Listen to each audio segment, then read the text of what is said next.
तो देखिए, बदलते वक्त के साथ कोरोना से लड़ने के लिए हम कितने ताकतवर होते जा रहे हैं या फिर कोरोना कहीं ज्यादा ताकत के साथ आगे आ रहा है, ये जानकारियां भी सामने आ रही हैं। इस वक्त की बड़ी खबर हम आपको बता रहे हैं। सीरो सर्वे में कोरोना को लेकर चौंकाने वाला खुलासा सामने आया है। महिलाओं में पुरुषों के मुकाबले ज्यादा एंटीबॉडी पाई गई है, इस तरीके की जानकारी सामने आई है।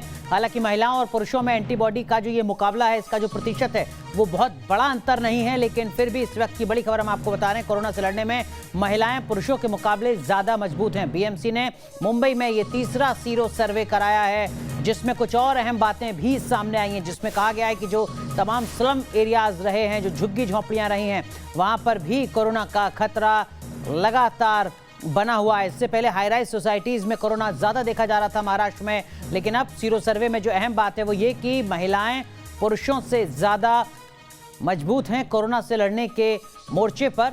सीरो सर्वे जो मुंबई में कराया गया है, उसमें ये अहम जानकारी सामने आई है।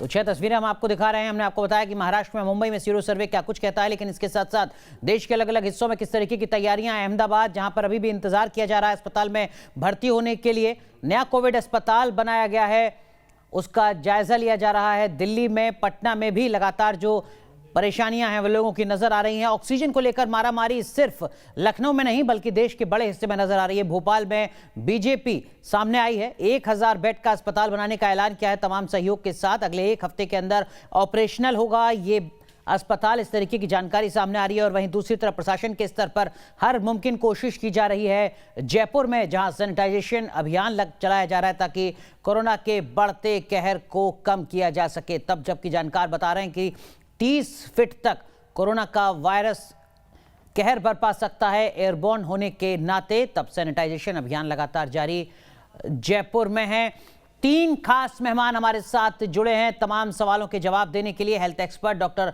दीपाली भारद्वाज हैं हमारे साथ, एक और health expert doctor Shruti Malik और डॉक्टर स्वाति माहेश्वरी भी हमारे साथ जुड़ चुकी हैं। आप तीनों का बहुत बहुत स्वागत है। जो भी इस वक्त के सवाल हैं लोगों के जहन में, वो हम आपसे पूछने की कोशिश करेंगे और लगातार किस तरीके का बदलाव कोरोना के इस पूरे पैटर्न में नजर आ रहा है। क्या वो बदलता पैटर्न और ज्यादा चुनौती बढ़ा रहा है हमारी, या फिर कोरोना का खतरा आने वाले कुछ वक्त में कम होने वाला है, ये हम समझने की कोशिश करेंगे।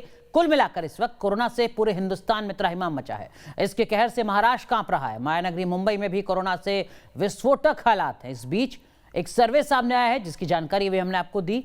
उस सर्वे के मुताबिक पुरुषों के मुकाबले महिलाओं में एंटीबॉडी ज्यादा है, यानी महिलाएं कोरोना वायरस को आसानी से हराने में सक्षम है। ये रिपोर्ट देखिए।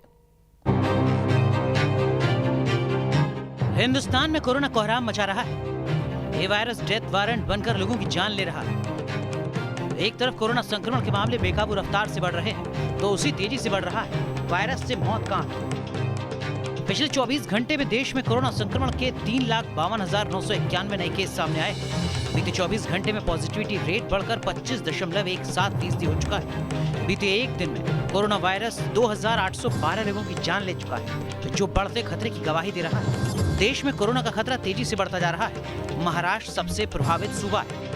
महाराष्ट्र में जारी सख्ती के बावजूद बीते 24 घंटे में 66,191 नए केस सामने आए, तो वहीं इसकी चपेट में आकर सूबे में पिछले 24 घंटे में 832 लोगों की मौत हो चुकी है। बीते 24 घंटे में मायानगरी मुंबई में 6,498 लोग संक्रमित हुए हैं, तो 64 लोगों की महामारी ने जान ली है। मुंबई के बाद पुणे और नागपुर जैसे शहर कोरोना से सबसे ज्यादा प्रभावित हैं। सैंपल के हिसाब से नॉन स्लम एरिया में अगर हम 10,000 सैंपल लेते हैं, अगले कुछ दिनों में जब भी 1 तारीख को 18 साल की उम्र वाले लोगों को जब भी लसीकरण की मुहिम आगे तेज़ी से बढ़ते जाएगी, तभी हम उनमें भी एंटीबॉडीज़ पैदा करने की उम्मीद रखते हैं। और ये 36% हम जब तक 50 को क्रॉस नहीं करते, ऑलमोस्ट 70 नहीं लेते, तब तक हर्ड इम्यूनिटी डेवलप नहीं होगी। लेकिन हम आगे बढ़ते जाएंगे, हर्ड इम्यूनिटी लाने की काफ़ी कोशिश है। उसके लिए लसीकरण काफ़ी इम्पॉर्टेंट हो जाता है। और दूसरी एक बात ये भी रहेगी कि लसीकरण करने के बावजूद भी अगर मास्क पहनना अगर कोई बंद नहीं करता है, तो हम हर्ड इम्यूनिटी डेवलप नहीं कर पाएंगे। इसलिए मास्क पहनना ही पड़ेगा, लसीकरण के बाद भी हाथ धोना ही पड़ेगा, और जैसे हम फिज़िकल डिस्टेंसिंग रखते हैं, फिज़िकल डिस्टेंसिंग भी रखना पड़ेगा। अगर ये 3 चीज़ और लसीकरण की मुहिम हम तेज़ी से आगे बढ़ाते हैं तो हमें लगता है कि अगले 3 महीने में हमें काफ़ी हर्ड इम्यूनिटी आ जाएगी बम्बई में और महाराष्ट्र में भी। कोरोना के कहर के बीच बीएमसी ने आर्थिक राजधानी मुंबई में एक सर्वे कराया, जिसमें एक चौंकाने वाली बात सामने आई है। बीएमसी के तीसरे सीरो सर्वे में ये बात सामने आई है कि पुरुषों की तुलना में महिलाओं में कोरोना वायरस से लड़ने के लिए ज्यादा एंटीबॉडी है। सीरो सर्वे में कुल 10,000 से ज्यादा लोगों की जांच की गई, जिसमें ये बात सामने आई है कि मुंबई में 36.50% लोगों में एंटीबॉडी डेवलप हुई है। पुरुषों में 35.02% एंटीबॉडी विकसित हुई है, जबकि महिलाओं के पुरुषों के मुकाबले ज्यादा यानी 37.12% एंटीबॉडी डेवलप हुई है। ये सैंपल छोटा होने के वजह से फीमेल्स में सीरो पॉजिटिविटी यानी एंटीबॉडी ज़्यादा पैदा होती है। उसका एक कारण हो सकता है कि कंटिन्यूस एक्सपोजर उन्हें होते रहता है वायरस का। वो महिलाएं जब भी घर का काम करती हैं तो काफ़ी संपर्क में आती है दूसरे लोगों से, बाज़ार में संपर्क में आती है, तो शायद ये वजह भी हो सकती है कि जितने आप बाहर जाओगे ज़्यादा तो शॉर्ट टाइम के लिए तो उतना एंटीबॉडी ज़्यादा पैदा होगी। यानी कोरोना से लड़ने में महिलाएं पुरुषों से ज्यादा मजबूत साबित हुई हैं। सीरो सर्वे के तहत खून के नमूनों की जांच कर ये पता लगाया जाता है कि लोगों में किसी वायरस के खिलाफ कितनी एंटीबॉडी बने हैं। जानकारों का दावा है कि जीवन शैली के कारण पुरुषों का स्वास्थ्य महिलाओं के मुकाबले खराब रहता है, इसीलिए इनकी प्रतिरोधक क्षमता भी कम होती है। इस बार उन लोगों का सीरो सर्वे किया गया जिन्होंने अभी तक कोरोना रोधी टीका नहीं लगवाया है। इस साल हमने जो सीरो सर्विलेंस किया है वो नॉन स्लम एरिया का किया था, और उसमें ऐसे पाया गया है कि नॉन स्लम एरिया में काफ़ी सीरो सर्विलेंस पॉजिटिव आया है, यानी सब लोगों में पॉजिटिव एंटीबॉडीज़ पाए गए हैं। इसकी मात्रा ऑलमोस्ट 36% है। उसका यही मतलब होता है कि काफ़ी लोगों में अभी एंटीबॉडीज़ पैदा होने लगी है। इसका एक कारण ऐसे होता है कि काफ़ी लोग अभी जो वैक्सीनेशन ड्राइव चालू है उसमें अच्छी तरह से पार्टिसिपेट कर रहे हैं। काफ़ी लोग अभी खुद को लसीकरण और वैक्सीनेशन ले रहे हैं, उसका परिणाम उनके एंटीबॉडीज़ में हो रहा है। और ये एक अच्छी बात है कि जितने लोग अपने एंटीबॉडीज़ पैदा करते हैं और लसीकरण करते हैं तो उसका मतलब कि ये लसीकरण के बाद इनमें जो एंटीबॉडीज़ पैदा होगी, कोविड वायरस है, लंबा रहने की उम्मीद रखते हैं। इससे पहले बीएमसी ने जुलाई 2020 में पहला और अगस्त 2020 में दूसरा सीरो सर्वे करवाया था। अब तीसरे सर्वे में यह खुलासा हुआ है कि मुंबई की झुग्गी बस्तियों में वायरस का खतरा बढ़ गया है। सीरो सर्वे में झुग्गी बस्तियों में 41.6% एंटीबॉडी मिली है, जबकि पहले सर्वे में झुग्गी बस्तियों में 57% और दूसरे सर्वे में 45% एंटीबॉडी पाई गई थी। वहीं तीसरे सर्वे से भी ये पता चला है कि बिल्डिंग में रहने वालों की तुलना में झुग्गी बस्तियों में रहने वाले 41% लोगों को कोरोना संक्रमण हुआ और उन्हें पता भी नहीं चला। बिहेवियर ऐसे कि हमने सारा कुछ मास्क और सोशल डिस्टेंसिंग के ऊपर जो हम इतने महीनों से कर रहे थे उसको हमने अपनी ज़िंदगी से निकाल सा दिया। और दूसरा, इसका जो म्यूटेशन हुआ, इसका जो दूसरा तरह का वायरस आया, वो बहुत ही ज़्यादा तेज़ी से संक्रमित होता है, बहुत ज़्यादा तेज़ी से फैलता है और सबको बहुत तेज़ी से अपने चपेट में ले रहा है। कोरोना की दूसरी लहर में मुंबई में 90% कोरोना संक्रमित हाउसिंग सोसाइटियों में मिल रहे हैं। तीसरे सीरो सर्वे में बिल्डिंग में रहने वालों में 28.5% एंटीबॉडी पाई गई। इमारतों में रहने वाले लोगों में हुए इस पहले सर्वे में 28% और दूसरे सर्वे में 18% एंटीबॉडी की बात सामने आई थी। यानी पिछले सर्वे के मुकाबले इस बार हाउसिंग सोसाइटियों में रहने वाले लोगों की रोग प्रतिरोधक क्षमता बढ़ी है। Team news nation. तो कोरोना को लेकर जो भी इस वक्त के सवाल हैं, वो उन सवालों का जवाब जानने के लिए हमारे साथ 3 पैनलिस्ट जुड़ चुके हैं। 3 health expert, doctor Deepali Bhardwaj, doctor Shruti Malik और डॉक्टर स्वाति माहेश्वरी। और जो पहला सवाल इस वक्त का लोगों के जहन में है डॉक्टर स्वाति माहेश्वरी, वो है कोरोना युवाओं को क्या ज्यादा शिकार बना रहा है? साल भी ये बात सामने आई थी, जब फर्स्ट वेव की बात हुई थी, तब भी सर्वे ने ये दिखाया था कि महिलाओं में जो है संक्रमण वो थोड़ा कम देखा गया पुरुषों के मुकाबले, और इसी तरह से हम अभी भी देख रहे हैं। इसके पीछे कुछ कारण हैं, खास तौर से जो जेनेटिक मेकअप होता है, जो फीमेल्स का जेनेटिक मेकअप होता है उसमें डबल एक्स क्रोमोसोम होता है, और ये माना जाता है कि जो एक्स क्रोमोसोम होता है वो एक एक्स्ट्रा प्रोटेक्शन इम्यूनिटी के तौर पर महिलाओं को देता है, जिसकी वजह से बहुत सारी ऐसी बीमारियां भी हैं जो हम महिलाओं में कम देखते हैं और पुरुषों में ज्यादा देखते हैं। दूसरा, जो हार्मोन्स निकलते हैं महिलाओं में, वो भी कहीं ना कहीं जो है देखा जा रहा है कि ज्यादा प्रोटेक्टिव रोल प्ले कर रही हैं, इसके बजाय कि जो हार्मोन्स मनुष्य के अंदर निकलते हैं, क्योंकि जो वायरस है वो एस इनहिबिटर के जो एस रिसेप्टर है उसके ऊपर अटैच करके ही शरीर के अंदर प्रवेश करता है, लेकिन महिलाओं में माना जाता है कि कुछ ऐसे प्रोटीन्स हार्मोन्स की वजह से रिलीज होते हैं जो कि रिसेप्टर पे अटैचिंग जो होती है वायरस की, उसको प्रिवेंट करते हैं, उसमें मदद करते हैं। तीसरी बात ये कि महिलाएं अगर आप देखें तो ज्यादा सजग भी रहती हैं। अगर हाइजीन की बात करें, अगर इस बात की बात करें कि उन्हें कैसे अपनी इम्यूनिटी का ध्यान रखना है, तो ये भी कहीं ना कहीं एक फैक्टर है कि पुरुष जो है वो थोड़े ज्यादा लापरवाह माने जाते हैं महिलाओं से, और वो ज्यादा इस चीज का ध्यान नहीं रखते हैं हाइजीन का, तो ये भी एक कारण हो सकता है। चौथा, अगर आप भारत की बात करें तो इस वक्त जो हमारी पुरुष संख्या ऐसी है जो बाहर आजीविका कमाने के लिए निकलती है, वो महिलाओं से ज्यादा है, और ऐसी स्थिति में उनको एक्सपोजर ज्यादा है, और इसलिए हम उन लोगों में संक्रमण भी ज्यादा देख रहे हैं। तो जो सीरो सर्वे में बात सामने आ रही है उसका क्या कुछ मतलब है, वो तो डॉक्टर स्वाति माहेश्वरी ने आपको बताया, लेकिन जो हमारा पहला सवाल है डॉक्टर मलिक, वो पहला सवाल यही है कि कोरोना युवाओं को मौजूदा वक्त में क्या ज्यादा शिकार बना रहा है, फिर चाहे वो लड़का हो लड़की हो, युवा क्या कोरोना के ज्यादा शिकार बन रहे हैं? देखिए, अगर हम सेकेंड वेव की बात करें, कोविड 2.0 वेव की, तो ये वेव जो है ऑब्वियसली इस बार इसमें जो है पिछली वेव के मुताबिक जो है वो काफ़ी ज़्यादा बच्चों में और युवाओं में जो है इन्फेक्शन फैलाया है। इसका एक रीज़न ये भी हो सकता है क्योंकि अगर हम देखें हमारी जो एल्डरली पॉपुलेशन है वो वैक्सीनेटेड भी थी काफ़ी।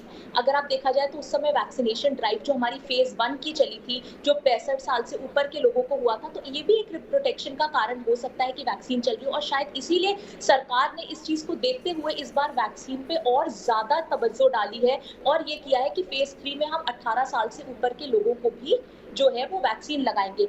और अगर हम इस बार स्ट्रेन की बात करें तो ये इन्फेक्टिव भी ज्यादा है और ये जो है इस समय विरुलेंट भी ज्यादा है। इसका मतलब क्या है कि पिछली बार अगर एक इन्फेक्टिव आदमी होता था, वो अपने से एक या दो लोगों को जो है अगर उसके कांटेक्ट में आते थे उनको इन्फेक्शन देता था, तो इस बार ये चीज डबल या ट्रिपल हो गई है। तो आप समझ सकते हैं कि वायरस कितनी तेजी से फैल रहा है, और ये भी एक कारण है कि हमारी एल्डरली पॉपुलेशन वैक्सीनेटेड है, और अगर हम लोग ये 1 मई से अगर ये अपनी वैक्सीनेशन फेज 3 की ड्राइव शुरू कर रहे हैं, तो काफी हद तक ऐसा है कि हम लोग जो है अपनी मेजर पॉपुलेशन को प्रोटेक्ट कर पाएंगे इस बीमारी से। जी डॉक्टर दीपाली, क्या आप इस बात से इत्तेफाक रखती हैं जो बात यहाँ पर डॉक्टर मलिक कह रही हैं कि देखिए जो उम्रदराज लोग हैं उनका वैक्सीनेशन हो चुका है, या फिर जो नया स्ट्रेन है वो बच्चों को भी युवाओं को भी कहीं ज़्यादा असर डाल रहा है, उन पर उनको अपनी गिरफ्त में ले रहा है, और क्या यही वजह है कि इस बार युवा भी ज़्यादा अस्पताल में भर्ती हो रहे हैं? अब तक ऐसा नहीं दिख रहा था। अनुराग जी, पहले तो आपने बहुत अच्छा जो सीरो सर्वे बताया और उसमें तीनों पैनलिस्ट डॉक्टर्स को लेडीज रखा है, तो इतनी देर से मैं इसी बात से खुश हो रही हूँ। मगर मैं आपसे ये कहना चाहूंगी कि ये वायरस बहुत ज्यादा स्मार्ट है, हम लोगों से ज्यादा स्मार्ट है। कोविड एप्रोप्रिएट बिहेवियर हम लोग समझ गए, मगर बहुत लोगों ने नहीं किया। वायरस ने अपना रूप बदला, वायरस फिर बदलेगा, फिर बदलेगा और फिर बदलेगा। सेकेंड वेव की पीक आएगी, थर्ड वेव भी आएगी, फोर्थ भी आ सकती है। ये जो लॉकडाउन हो रहा है, ये हमारी सरकार को उसकी तैयारी करनी है। जो युवा ज्यादा अफेक्ट हो रहे हैं उनको टीकाकरण नहीं मिला है, जैसे डॉक्टर साहिबा ने भी बताया। मेरी इनफैक्ट आपके चैनल के द्वारा आज एक छोटी सी रिक्वेस्ट होगी कि ये जैसे यूके और यूएस का मॉडल भी रहा है, इंडिया के जो साइंटिफिक एक्सपर्ट्स हैं उनको उसको स्टडी करना चाहिए, और एक साथ जितनी जल्दी हो सके पहली वैक्सीन, हालांकि दूसरी वैक्सीन 6 से 8 हफ्ते बाद लगती है, मगर पहली डोज सारे लोगों को लग जाए, सारे भारतीयों को लग जाए, ताकि हमारी सारी करोड़ों की जनता को लग जाए, और अगस्त तक जब तक बाकी वैक्सीन तैयार हो जाए तो दूसरी डोज लग सकती है। देखिए, टीकाकरण और मास्क ही वैक्सीन है, और घर के अंदर रहना, और घर के अंदर रहना हर एक के लिए, हर मनुष्य के लिए इस वक्त पॉसिबल नहीं होता। लेकिन डॉक्टर दीपाली, जो इस वक्त एक संकट है वो युवाओं का है, जिनकी उम्र 18 साल से कम है, वो भी कोरोना की चपेट में आ रहे हैं, जिनके लिए अभी पॉलिसी लेवल पर वैक्सीनेशन को लेकर कोई फैसला नहीं हुआ है। क्या ये नए स्ट्रेन की वजह से हो रहा है? बिल्कुल, ये नए थर्ड म्यूटेशन स्ट्रेन जो ऑलरेडी ईस्टर्न इंडिया में पाया जा चुका है, उसके लिए हो रहा है। हमें हमारी जीनोम स्टडीज़ और बढ़ानी चाहिए और आपके चैनल के द्वारा सुनने में मिलनी चाहिए कि और क्या-क्या हो रहा है जीनोमिक स्टडीज़ में, ऑटोप्सी स्टडीज़ में, इंडियन स्टडीज़ में, क्योंकि भारतीय शरीर अलग तरह से रिस्पॉन्ड करता है ना कि वेस्टर्न साइड से। और ज्यादा स्टडी की भी जरूरत है। लेकिन डॉक्टर स्वाति माहेश्वरी, एक और सवाल लोगों के जहन में हो सकता है, खासकर इस सीरो सर्वे के बाद, जैसा आपने शुरुआत में भी कहा कि पुरुषों के मुकाबले महिलाएं जल्दी ठीक हो रही हैं, क्या वाकई ऐसा है? देखिए, कहना बहुत मुश्किल है और सर्वे में ज़रूर जो फाइंडिंग्स आती हैं वो एक बड़े ग्रुप को लेकर के देख कर के सामने आती है। लेकिन फिलहाल अगर एज अ डॉक्टर मैं अभी कहूँ तो ये कहना मुश्किल होगा, क्योंकि इस वक्त तो हम दोनों को ही पीड़ित होते हुए देख रहे हैं और दोनों में ही निमोनिया भी होते हुए देख रहे हैं, दोनों में ज़्यादा सिम्टम्स भी देख रहे हैं, संक्रमण भी देख रहे हैं। तो ये कह पाना अभी बहुत मुश्किल होगा कि महिलाएं जल्दी ठीक हो जा रही है। देखिए, एक बहुत बड़ी चीज़ जो ठीक होने पर डिपेंड करती है, पहली बात वो है कि आपका वायरल लोड कैसा है। अगर किसी का भी वायरल लोड बहुत ज्यादा है तो ऐसी स्थिति में उन्हें ठीक होने में वक्त ज्यादा लगता है। दूसरी चीज है कि अगर आपको कोई कोमॉर्बिडिटीज है, अगर आप blood pressure, diabetes, lung, heart, इन सब बीमारियों से पहले से जूझते रहे तो ऐसे लोगों में भी ठीक होने के जो टाइम है, ड्यूरेशन है, वो ज्यादा होता है और ज्यादा वक्त लगता है उनमें ठीक होने में। तो अगर चाहे वो फीमेल हो चाहे मेल हो, अगर उन्हें कोमॉर्बिडिटीज है, अगर हाई रिस्क फैक्टर्स हैं, तो उन सबको थोड़ा वक्त ज्यादा लगता है ठीक होने में। ये बात सही है। और ठीक है, ये कहना जल्दबाजी होगी कि महिलाएं जल्दी ठीक हो रही हैं। लेकिन अगला सवाल डॉक्टर मलिक, लोगों के जहन में ये है कि क्या पुरुषों में जो कोरोना का संक्रमण है वो तेजी से फैल रहा है? क्या आप इस बात से सहमत हैं और इसके पीछे की वजह आपको क्या नजर आती है?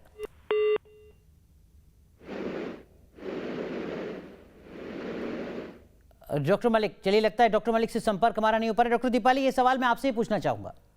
जी, देखिए, ऐसा नहीं है क्योंकि अभी हमारे पास इतनी स्टडीज नहीं है। हमने जो डॉक्टर्स की स्टडी करी थी उसमें ऑलमोस्ट इक्वल है, 800 से ऊपर डॉक्टर्स की डेथ हो चुकी है, तो वो मेन भी और लेडीज भी।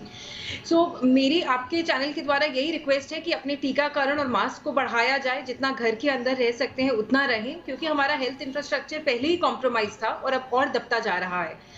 और लोगों को ये ना सोच के कि कौन सा स्ट्रेन आदमियों में किस में आएगा, स्ट्रेन ज्यादा स्मार्ट है, वायरस ज्यादा स्मार्ट है, वो रूप बदल रहा है, इसलिए बार बार SMSV, अपना हैंड्स को सैनिटाइज रखिए, डबल मास्क पहनिए, 2 गज की दूरी बनाइए, जहां 2 गज की दूरी नहीं हो सकती वहां मास्क को ठीक से पहनना बहुत जरूरी है। और मास्क के लिए ज्यादा पैसे भी नहीं खर्चने की जरूरत। अनुराग जी, कपड़े का मास्क भी लोग घर में बना सकते हैं, मगर जो कपड़े का मास्क पहन रहे हैं वो डबल पहने। जो आज पहना है उसकी बारी 3 दिन बाद आएगी, 3 दिन तक उसको रोज ना पहने। बिल्कुल, ये अहम बात आपने एक जानकारी दी यहाँ पर कि जो मास्क मैं आज पहनकर अपने ऑफिस आया हूँ वो अब 3 दिन बाद उस मास्क का दोबारा इस्तेमाल करूं अगर मैं वो मास्क पहन रहा हूं। लेकिन स्वाति माहेश्वरी, 2 बातें और हैं इससे जुड़ी हुई। हम अगले सवाल पर आए उससे पहले, कपड़े का मास्क बहुत ज्यादा कारगर नहीं है, लोगों के जहन में ये बात भी बताई जा रही है। क्या वाकई ऐसा है? क्या सावधानी बरतनी है अगर मेरे पास मास्क खरीदने के पैसे नहीं है, सिर्फ कपड़ा है, गमछा है? देखिए, पहली बात तो ये सही है, स्टडीज का ये कहना है कि जो सर्जिकल मास्क है वो हमें ज्यादा सुरक्षा देता है इसकी बजाय कपड़े मास्क से।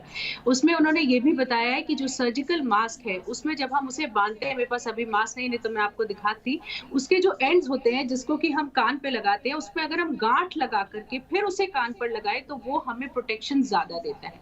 तीसरी बात उन्होंने बोली कि अगर आप सर्जिकल मास्क के ऊपर भी कपड़े का मास्क लगा लें तो आपका प्रोटेक्शन लेवल 94% तक पहुंच जाता है। लेकिन अगर किसी व्यक्ति के पास सर्जिकल मास्क की सुविधा नहीं है, और अभी हम देख भी रहे हैं कि जिस तरह से संक्रमण बढ़ रहा है, इन सब चीजों की शॉर्टेज हो जाती है मार्केट में, ऐसी स्थिति में आप डबल जो मास्क है, कॉटन का ही जो आपका मास्क है, उसको आप डबल करिए। जरूरी चीज क्या है कि आपकी नाक, मुंह और चिन तीनों कवर होना चाहिए और साइड से यहाँ से लीकिंग नहीं होना चाहिए। अक्सर जो हमारे मास्क होते हैं उनसे यहाँ से लीकिंग होती रहती है या मास्क झूलता रहता है नाक के नीचे, इस वजह से वो मास्क हमें प्रोटेक्शन नहीं देते। डॉक्टर स्वाति, बहुत संक्षेप में, अगर मैं घर पर ही मास्क तैयार कर रहा हूं तो क्या मैं 2 अलग-अलग मास्क सिलवाऊं घर पर, या एक ही मास्क सिलवाऊं जिसमें कपड़ा मैं 2 लेयर में रख लूं? क्या वो दोनों चीजें बराबर हैं या अंतर है कुछ? जी हाँ, जी हाँ, देखिए आप ट्रिपल लेयर का मास्क भी बना सकते हैं, लेकिन जब आप ट्रिपल लेयर का मास्क बनाते हैं, तब उसमें अंदर का कपड़ा कॉटन का होता है, बीच का कपड़ा मलमल का होता है और बाहर का जो कपड़ा होता है वो नायलॉन का होता है। क्योंकि अगर आपका मास्क बार-बार गीला होगा, तो फिर ठीक है। वो मास्क आपके फायदेमंद नहीं है और उससे आपको कुछ फायदा नहीं होगा। इसीलिए कहते हैं कि आप 2-3 मास्क लेके चलिए कि अगर एक मास्क आपका खराब हो जाए, गीला हो जाए, तो आप तुरंत दूसरा मास्क लगा सकते हैं। ठीक है, तो जो सवाल हम पूछ रहे थे ये उससे इतर जानकारी है मास्क को लेकर, जैसा डॉक्टर दीपाली ने यहाँ पर कहा। एक और बात जो डॉक्टर दीपाली ने कही है वो 2 गज की दूरी को लेकर कही है, उससे जुड़े भी कुछ नए सवाल सामने आ रहे हैं, वो भी समझेंगे। लेकिन डॉक्टर श्रुति मलिक, जो सवाल हम यहाँ पर आज अपने शो में पूछ रहे हैं वो ये भी है कि क्या युवाओं की जो एंटीबॉडी है वो कम होती जा रही है? देखिए, एंटीबॉडी का जो स्टडी हुई है वो ये आ रही थी कि आपकी एंटीबॉडी 6 महीने तक जो है 6 से 8 महीने तक रहती है।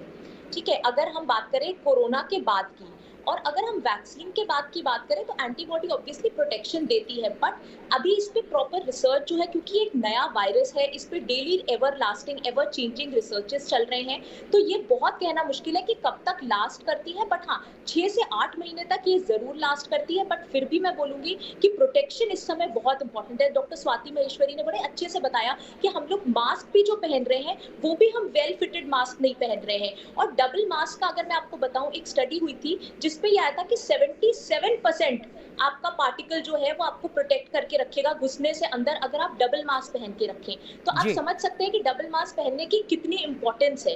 तो मैं यही बोलना चाहूंगी कि हम लोगों को अपना इस समय हर तरह, क्योंकि देखिए डेली म्यूटेशन हो रहा है वायरस में, एक नया स्ट्रेन आ रहा है, और वायरस का एक बेसिक नेचर होता है कि वो अपना रूप बदलता रहता है। तो अभी जैसे डबल म्यूटेंट आया, फिर ट्रिपल म्यूटेंट की बात हो रही है, तो हमें अपने आप को जो बेसिक नॉर्म्स है उनके साथ लेकर चलना है और प्रोटेक्ट करके चलना है। और फिर मैं कहूंगी इस समय वैक्सीन ड्राइव जो बहुत ही सीरियस हमारे देश का एक कैंपेन है, उस पे जितने ज्यादा से ज्यादा लोग वैक्सीनेटेड रहेंगे उतना ज्यादा हम अपने आप को प्रोटेक्ट। तो बदलते वक्त के साथ खुद को अपडेट रखना है, उसी के हिसाब से अपनी तैयारियों को करना है, तभी हम कोरोना के खतरे को कम कर सकते हैं, क्योंकि कोरोना अपने खतरे की तस्वीर लगातार बदल रहा है। 5 सवाल हमने पूछे हैं अपने एक्सपर्ट से, अभी 5 सवाल और बाकी हैं, उन सवालों के जवाब भी आप तक पहुंचाएंगे। एक छोटा सा ब्रेक, तुरंत हाजिर हो रहे हैं।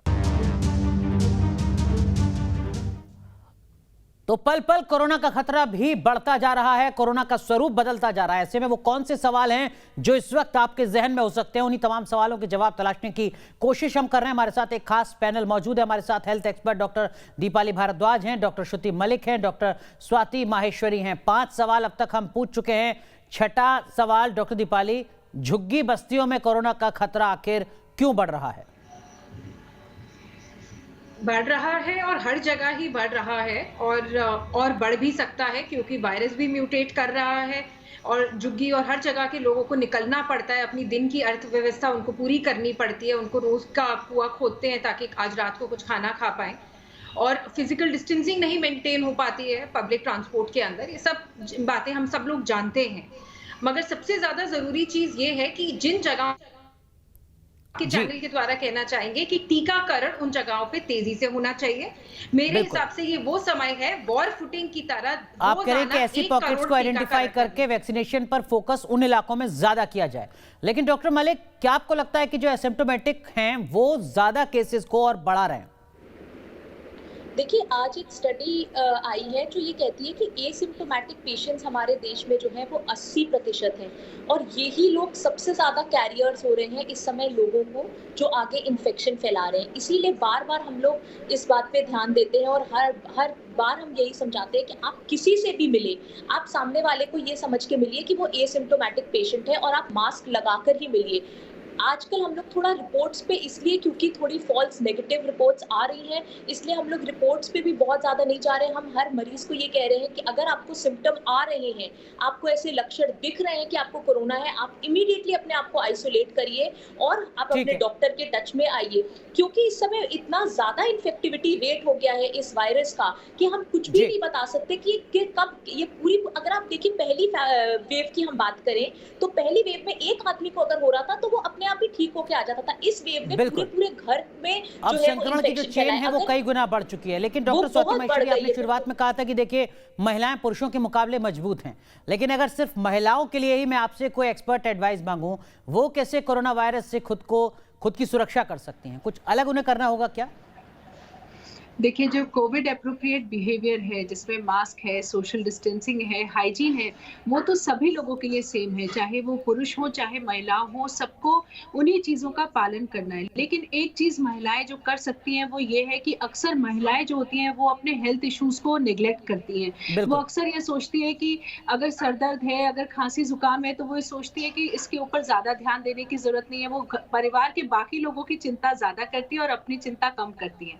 तो ये मैं ज़रूर सलाह देना चाहूँगी इस बार कि अपने भी लक्षणों की तरफ उतने ही सजग रहिए। अगर आपको ब्लड प्रेशर, डायबिटीज़ या कोई बीमारी है जिसको आप नेग्लेक्ट करते आए हैं, जिसका आप रेगुलर ट्रीटमेंट नहीं कर रहे हैं, जब मन मर्ज़ी होती है तब दवा खाते हैं, जिस दिन महसूस होता है उस दिन दवा खाते हैं, तो ये सब चीज़ें जो हैं ये गलत हैं और ये हमारे इम्यूनिटी लेवल को भी डाउन करती हैं और हमारे को संक्रमित होने की संभावनाएँ भी बहुत ज़्यादा बढ़ा देती हैं। इसलिए इस चीज़ की तरफ भी अगर हम ध्यान दें तो महिलाएँ भी ज़्यादा सुरक्षित रहेंगी। डॉक्टर दीपाली, जो महिलाएं संक्रमित हैं, जिन महिलाओं के परिवार में कोई कोरोना पॉजिटिव है या वो खुद कोरोना पॉजिटिव हैं, होम आइसोलेशन में हैं, किन बातों का ख्याल उनको रखना जरूरी है? कोई अलग से गाइडलाइन है क्या महिलाओं के लिए, या जो पुरुषों के लिए बातें लागू होती हैं वही जस की तस महिलाओं के लिए? जस की तस महिलाओं के लिए, पुरुषों के लिए, बच्चों के लिए भी। बस हाइट, वेट के हिसाब से आपका थोड़ा सा डाइट बदल जाता है, मगर आपको अपने आप को आइसोलेट करना है, अपने माइंड को अच्छा रखना है, पॉजिटिव सोचना है। जो भी आपका रिलीजियस फेथ हो उसके बारे में सोचे, अच्छी चीजें सोचे जिंदगी की, क्योंकि माइंड और साइकोलॉजी बहुत उस पर रिलेशन होता है इम्यूनिटी का। अच्छा खाएं, रंग बिरंगी खाना, रंग बिरंगी फल खाएं और एक्सरसाइज करें पूरी फैमिली को। अगर आपके एक पर्सन को भी कोविड हो गया तो वो कमरे के अंदर, और कुछ आपके पास अगर अरेंजमेंट हो कि बाहर वाले देख सकते हैं, तो सारे एक साथ बैठ के डीप ब्रीदिंग करें। एक तरह से ये वो टाइम है जब पूरी फैमिली को एकजुट होना चाहिए। और हम लोगों के जो भी फ्रेंड्स हैं, आप सोशल डिस्टेंसिंग बना के रखिए, 2 गज की दूरी, मगर मन से सबसे जुड़े रहिए। लेकिन दीपाली जी, आपने कहा कि देखिए डाइट पर ध्यान रखें, रंग बिरंगी चीज़ें खाएं। ये भी कहा जा रहा है कि अगर आप प्रोटीन रिच डाइट खाते हैं तो ज़्यादा बेहतर होगा, अगर आप लिक्विड डाइट खाते हैं तो ज़्यादा फायदा होगा। क्या वाकई ऐसा कुछ है?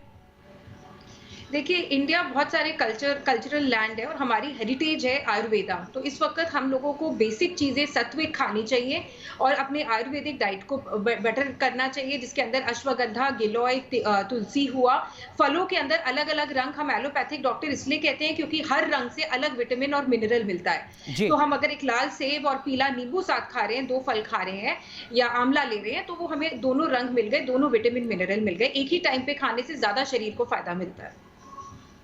ठीक है, तो इन बातों का ध्यान रखना जरूरी है। लेकिन डॉक्टर स्वाति, डॉक्टर दीपाली ने कहा इस बार भी कि 2 गज की दूरी बेहद जरूरी है, सरकार भी लगातार जोर देती रही है। लेकिन जो लगातार नई स्टडी आ रही है वो कह रही है कि देखिए एयरबॉर्न है कोरोना का नया वायरस, और जो खतरा है वो 10 गज तक है। यानी 10 गज का मतलब मोटे तौर पर 30 फीट।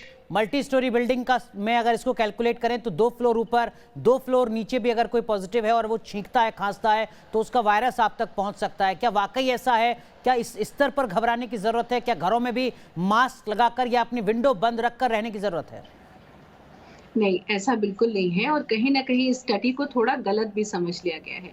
देखिए, साफ तौर से ये समझने की ज़रूरत है कि अगर आप अपनी बालकनी में खड़े हैं, छत पे खड़े हैं या कहीं पर हैं, तो ऐसा नहीं है कि आपको खड़े-खड़े वहाँ पर कोरोना का संक्रमण हो जाएगा।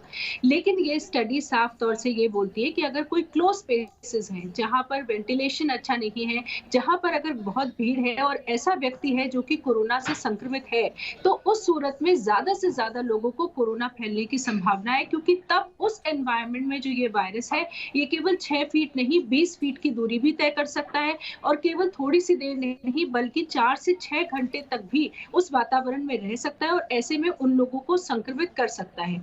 इसलिए अगर आप किसी ऐसी जगह काम करते हैं जहाँ वेंटिलेशन अच्छा नहीं है या सेंट्रल एयर कंडीशनड है वहां पर, तो और अगर वहां पर भीड़ है तो संभावनाएं है कि आपको संक्रमण हो सकता है। अगर आप पब्लिक टॉयलेट यूज कर रहे हैं और वहां पर थोड़ी देर पहले किसी और ऐसे व्यक्ति ने पब्लिक टॉयलेट को यूज किया है जो कि कोरोना संक्रमित है, तो वो एक क्लोज स्पेस है और ऐसे में वहां पर आप संक्रमित हो सकते हैं अगर आप अपना मास्क उतार डॉक्टर स्वाति, केवल पब्लिक टॉयलेट या बैंक, एटीएम जहां हम पैसे निकालने जाते हैं, या मेडिकल स्टोर जहां पर एसी लगे हुए हैं, या डिपार्टमेंटल स्टोर जहां पर गाइडलाइंस के मुताबिक हम जा सकते हैं रोजमर्रा का सामान खरीदने के लिए? जी हाँ, बिल्कुल, ये सब उसी श्रेणी में आते हैं। देखिए, जहाँ-जहाँ भी वेंटिलेशन अच्छा नहीं हो रहा है, जहाँ-जहाँ भी सेंट्रल एसी है, क्लोज़ स्पेसेस हैं, वहाँ-वहाँ संक्रमण ज़्यादा फैलेगा। इसीलिए इन जगहों पर जाकर हमें अपने डबल मास्क को नहीं उतारना चाहिए। अक्सर हम सोचते हैं अब हम अकेले हैं, अब हमें कोई नहीं देख रहा या हमारे आस-पास कोई नहीं है, इसलिए लोग अक्सर ऐसी जगह पे मास्क उतार देते हैं और इसीलिए संक्रमण होने की संभावनाएँ बढ़ जाती हैं। अगर आपके आस-पास सोसाइटी में कोई कोरोना से संक्रमित है, आपके नेबर्स हैं या कहीं और हैं, तो आपके लिए ज़रूरी है कि आप एक तो बाहर ज़्यादा नहीं निकलें, दूसरा आप अपने घर को वेंटिलेट करें। जितना आप अपने घर को वेंटिलेट करेंगे, उतना आप सुरक्षित रहेंगे। बस ये ज़रूरी है कि आप स्टेयरकेस से निकल रहे हैं या लिफ्ट का इस्तेमाल कर रहे हैं या ऐसी कोई चीज़ यूज़ कर रहे हैं, तो डबल मास्क लगा के रखें। उस वक़्त अपने मास्क को ना उतारें, ये बिल्कुल। बहुत तो ज़रूरी है। 10 सवाल हम यहाँ पर एक्सपर्ट्स के साथ पूछ रहे हैं और उन 10 सवालों से अलग भी जो अहम सवाल हैं उनके जवाब भी तलाश रहे हैं। डॉक्टर मलिक, जो आखिरी सवाल है आज का, वो है मरीजों का ऑक्सीजन लेवल लगातार तेजी से घट रहा है और पूरा देश इस वक्त देख रहा है ऑक्सीजन का संकट किस तरीके से बढ़ता जा रहा है। क्या कुछ बुनियादी चीजें हो सकती हैं जिनका ध्यान रखें हम, ताकि ऑक्सीजन को लेकर उतना ज्यादा हाहाकार ना मचे? अपने स्तर पर क्या कुछ हम कर सकते हैं? देखिए, मैं सबसे पहले ये बताना चाहूँगी कि लोग प्राणायाम, योगा की जितनी एक्सरसाइजेस हैं, जिससे हम अपने की लंग की कैपेसिटी को बढ़ा सकते हैं, ये घर में करना चाहिए।